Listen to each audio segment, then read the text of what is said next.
Hello, class. My name is Aaliyah Janiyah Brown, and this is my Week 7 multimedia assignment.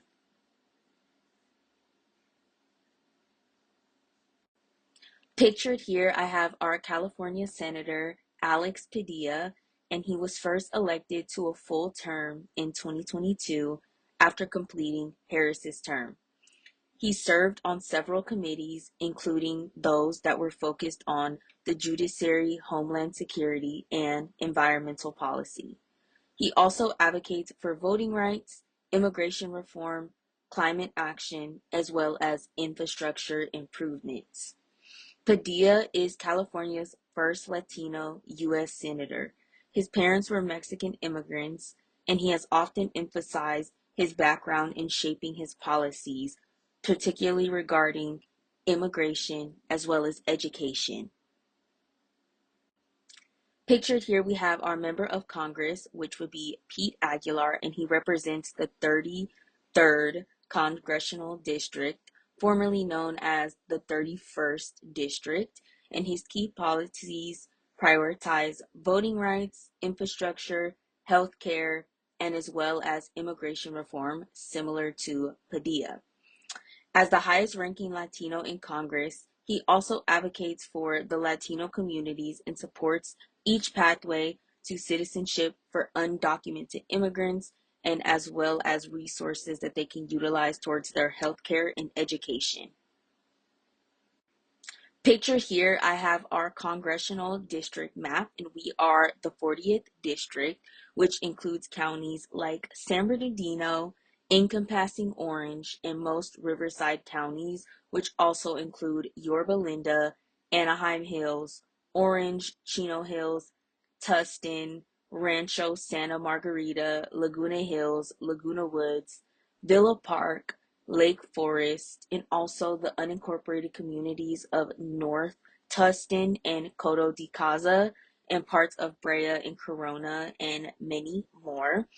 The district is currently represented by Republican Young Kim. It's one of 18 districts that most likely would have voted for Joe Biden in the 2020 presidential election, had they existed in their current configuration while being won or held by a Republican in the year of 2022. Pictured here, we have our state assembly member, Pilar Scavo, and she is a Democratic member of the California State Assembly, representing our District 40 since 2022. Most of her district includes certain parts of Los Angeles and Ventura counties, and also covering areas like Santa Clarita, Porter Ranch, and as well as Simi Valley. She won a competitive race in 2022 that mainly focuses on progressive policies and working class issues and grassroots activism. She continues to advocate and be a voice for economic justice and social equity throughout California. Here we have our assembly district map pictured here, and this actually includes 80 assembly districts across the state. Each district typically elects one representative, and the assembly members serve 2-year terms. The district boundaries are redrawn every 10 years based on the U.S. Census data.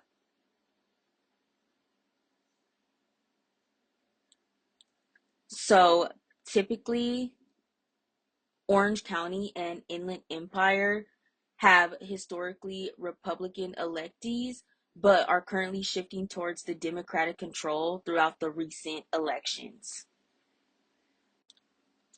Lastly, to answer the question if there is any gerrymandering throughout the 40th district, while the district's boundaries were established by the California Citizens Redistricting Commission, which is an independent body tasked with drawing district lines to ensure equal and fair representation, the commission's process is designed to minimize gerrymandering by adhering to criteria such as population equality, compliance with the Federal Voting Rights Act, geographic contiguity, and the preservation of communities in interest. Also, the Commission's goal is to create fair and competitive districts, but some critics argue that the process is still influenced by a political consideration.